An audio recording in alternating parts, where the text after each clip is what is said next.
Let's go, Elon Musk. Happy you didn't say that on the recording. This is Charlie Parsons for the Stomping Ground, powered by Wow Hydrate and available live on DAZN. I have Frank Smith from somewhere in the world, I believe Mexico, ahead of a show on Friday night. How are you, senor? I'm good, mate. I'm good. I'm in Aguascalientes. I think that's how you pronounce it. Which is it took me 24 hours to get it, so I felt fresher. But I'm good. After hearing your troubles and when we first came on before we press record, like I was stressed, so busy, so much going on. Paperwork, just taking calls while playing football in the park. I thought I was talking to Elon Musk for a second. Very, very lots of similar characteristics, believe it or not. There is. You've missed out, you've left out. It's not often we get time to be in the sun in the UK, but it's bloody beautiful back here. Is it? Well, it's 31 degrees here as well. Yeah, So, you're not really complaining either way, yeah. no, no. It's There's like no that. beach. They have nice hotels in Agua, wherever you are. I've got to be honest, because Eddie's not coming, right? He's in America doing press conferences. I got the presidential suite. So it's over about 2 floors. It's like a scene from Scarface. Two I got, floors. yeah, I mean, look, I might stay here, might never come back. Well, then you're not in Riyadh. Oh, yeah, good point. Good Yeah. point. At the end of the interview, do we get a short MTV cribs or not? No, no, no, no. It's Oh, a mess. I've been here 8 hours and it's a mess already. fair enough. Right, let's go into it. Uh, Tell me about the show in Mexico on Friday night. A great show. It's every Mexico show we do. I don't know how often you watch them. It's actually Saturday night though, Parsons. Saturday, apologies. Saturday. Yeah, no problem. Thursday. Today's the press conference this afternoon. Weigh in tomorrow and Saturday night's the show. Rocky Hernandez, coming off the back of that unbelievable fight he had against Ashaki Foster, which went down to the wire, so close to becoming a world champion. And I think was it the 12th round got stopped in That was there. a mad Uh, old fight in Cancun. Mad fight, mad. He fights Lugo, who's the guy who boxed Mauricio Lara in the last fight. Arguably should have won that fight. He should have got the decision in that fight. So I think it's going to be a great main event, all action from start to finish.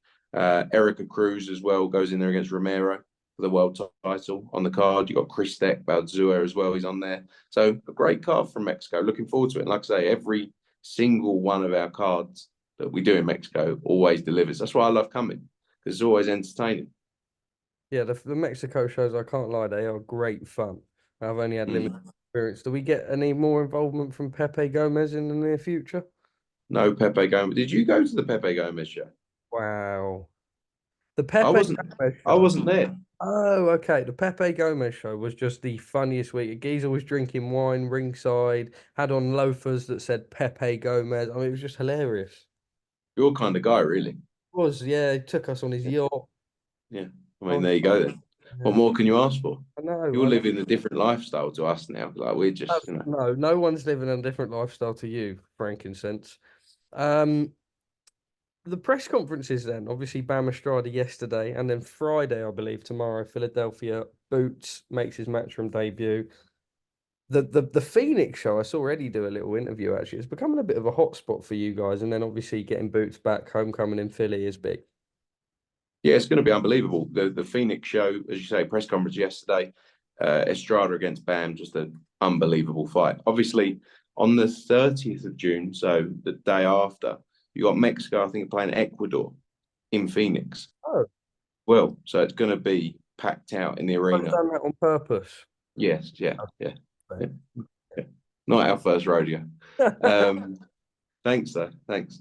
Um, so you got that. You've obviously got on the card as well. Sonny Edwards against Curiel is a brilliant fight on there.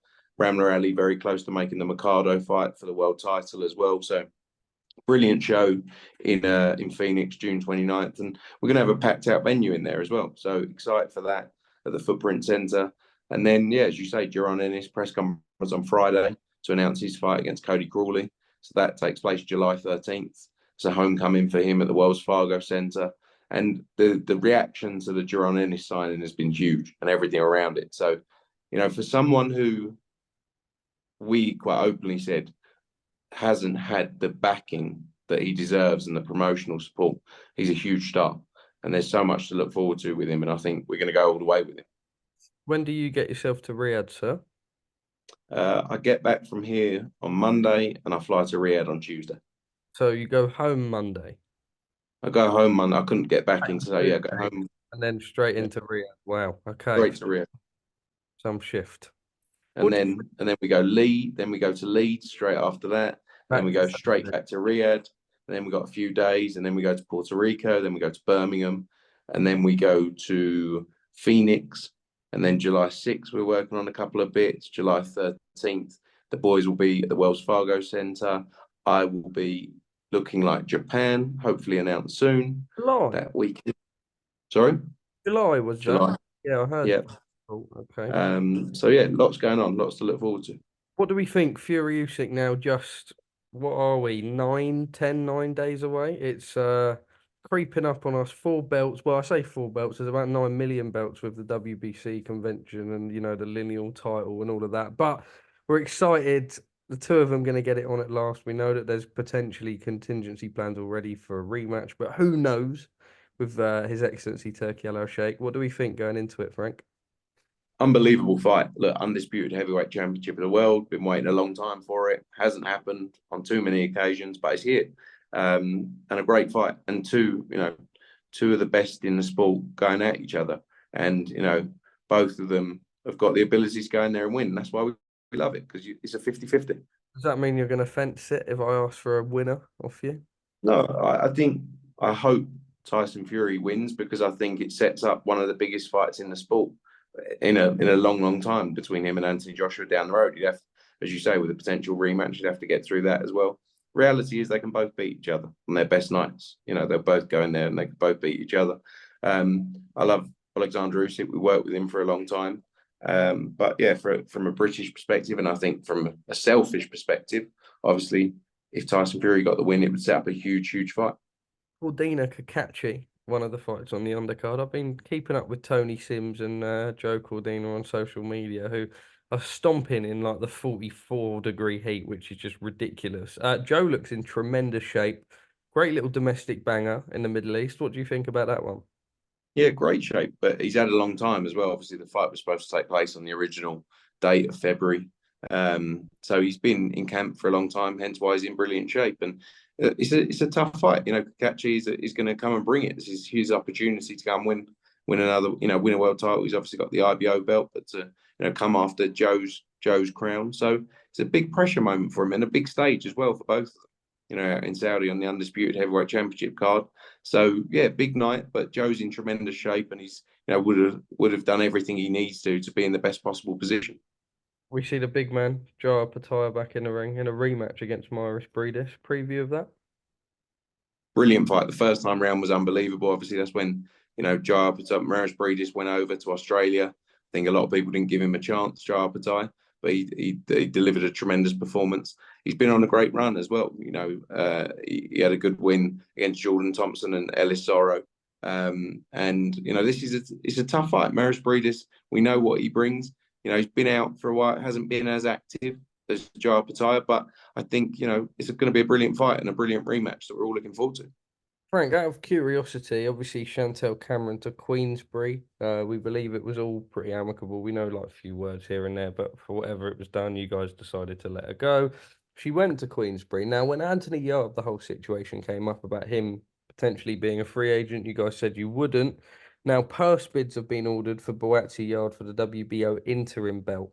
Is that something you bid for? Has your perception of like the thing changed with them signing Chantel? I mean, are you able to talk us through it a little bit? Yeah, I mean, look, with the Chantel situation, we had a great run with her. I feel like we delivered amazing nights for her. She obviously delivered the performances. Tremendous fighter, and has, I think, done amazing things in the sport. We had a discussion with her and with her team, and I think we all agreed that it was the right move.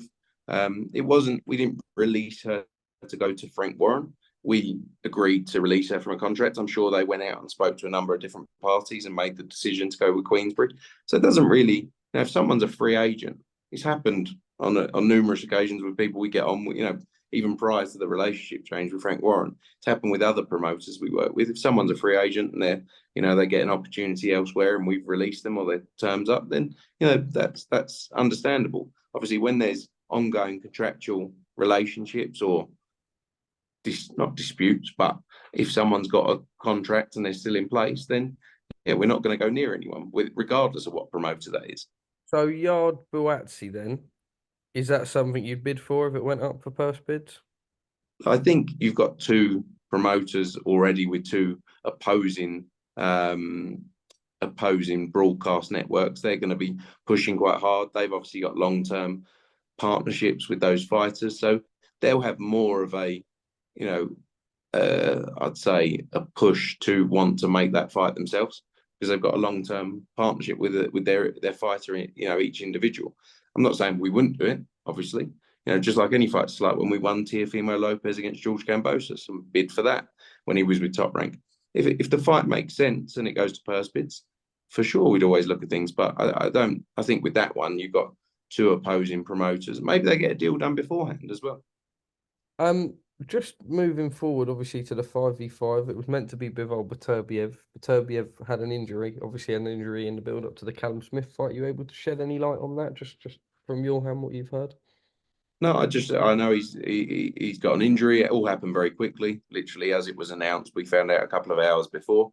It's unfortunate because it's a fight people were looking forward to, but it's a sport. It happens, and I'm sure we'll get it rescheduled for sometime soon. Now, is to keep Dimitri Bivol active.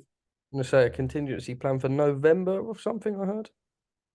I mean, that would be great. Yeah, if Dimitri fights June 1st still, and then November is a fight we all want to see. Is he still headline June 1st, or do you now put sort of Wilder Zhang first? Because that's probably the biggest fight on the card now, right? I think that's something Seller will decide. They'll obviously work through it and put together what makes the most sense, I think. But I don't think there's been any decision on it just yet. I agree. Wilder Zhang is a massive fight. The 5v5 is huge. Dimitri Bivol's a huge pound for pound star in the sport as well. But I'm sure that's something they'll be working through currently. Your thoughts going into the 5v5? We're not long now. I believe there's a little bet on the line as well that you have to go to the Queensbury office dressed as a maid and make tea if Matchroom lose. Is that correct? That is correct. That's how confident I am. Because let me tell you, I don't look good in a maid's outfit. And so does Andy Ayling have to come to you guys? The butler. As a butler, yeah. I don't know why he got butler and I got maid. Butler's not that bad. Maybe I look better in a maid's outfit than he would in a maid's outfit. I feel like you're the type of guy that would probably do it as well. Well, mate, you know me. I don't take life too seriously. Yeah, you're not asked. No, do some good content as well, wouldn't it? Do some good numbers on the socials. Yeah. That's what I'm all about. Numbers. Numbers like me. That's what we're all about, mate. We're all horse for numbers. That works. Right, what on earth is going on with the Devin Haney Ryan Garcia situation? Because half of the internet seem to think that Ryan Garcia is clear. Devin definitely doesn't. Shutting down claims that he's been acquitted. I believe there was one test, the Nalendrone, that come back on the second reading negative, but there's still the Osterine, right? And then just talk me through everything we know, that we've got B samples happening. It all seems a little bit confusing, mate.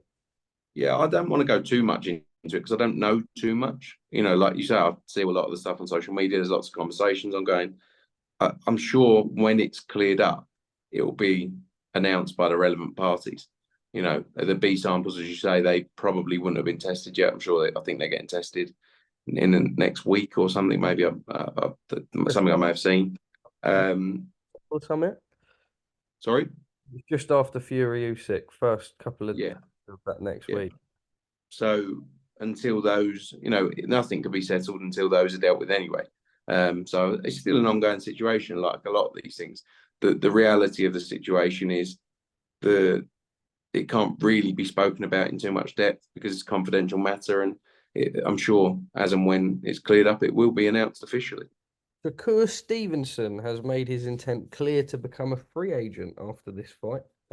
It obviously is his last fight with Top Rank, and then he wants to move fight by fight after this. You guys have got to get involved there from a US point of view, right? Yeah, I think he's definitely a fighter everyone will be interested in. He's a tremendous talent. I think, if the fights make sense, then for sure everyone will be after him. So 100%. He's got to focus though on his fight. I think he fights in July, doesn't he? June or July. So he's got to focus on that and then go from there. But he's in a great position. A big name. Canelo Alvarez with a dominant performance over Jaime Munguia, putting him down in the fourth. Getting better with age almost, just looked like a beast. The whole fight week, there was something different. I mean, the whole fight week was something in itself, but the shape that he was in and everything. Thoughts on the performance? And Edgar Berlanga seems to be, I mean, if I pull this up here, we've got him sporting a little Mexican thing trying to get the fight. Do you believe that that will be Canelo's next fight? Yeah, look, firstly, tremendous performance from him against Munguia. You know, Munguia had a great win against John Ryder. He had a tough fight against Derevyanchenko before that, which sort of set him up for that opportunity with Canelo. But a tremendous performance from Canelo, and he, like you say, keeps improving. You know, he's an amazing fighter and a great athlete as well. You know, he looked in unbelievable shape, as you said, and you know, he's still got so much left to give the sport. You know, which is mad when you think how long he's been going for now and the fights he's had and the fights he's been in, which is, you know, great to see because he's a superstar. Edgar Berlanga, he was there. He was there all throughout the fight week. You know, he wants that opportunity. It's a massive fight if it can happen. We'll see how things play out. I'm sure Canelo Alvarez has got a lot of opportunities. There's a lot of talk online about a potential Crawford fight at some point. You know, there's a lot of talk about Benavidez. There's so many things going on, but he'll make the decision that makes sense for him. You know, he's in the position to decide what he does. He's going to do whatever suits Canelo Alvarez, and understandably so. What's the situation with Conor Benn at the minute? Still ongoing, waiting for an update. I mean, you know, same as ever. And as soon as we've got something, I'm sure people will know. You know, our focus is to get him back boxing in the UK as soon as possible. Chris Eubank Jr., we found out recently, is a free agent. Have you had any conversations there? Are there any sort of plans? I've heard an inkling somewhere that he could potentially feature on that Saudi card in London. Are you able to shed any light? Look, I had a few conversations with his team. I think, you know, they still want the Conor Benn fight. It's the biggest fight out there. But they've got Chris is in a great position in British boxing. Everyone's going to be after Chris Eubank Jr. for sure. But it's about making the right fight now at this stage of his career. So I think they're working through a lot of opportunities now. Like I've said on multiple occasions, my focus will always be to make that Conor Benn fight before I retire from the sport.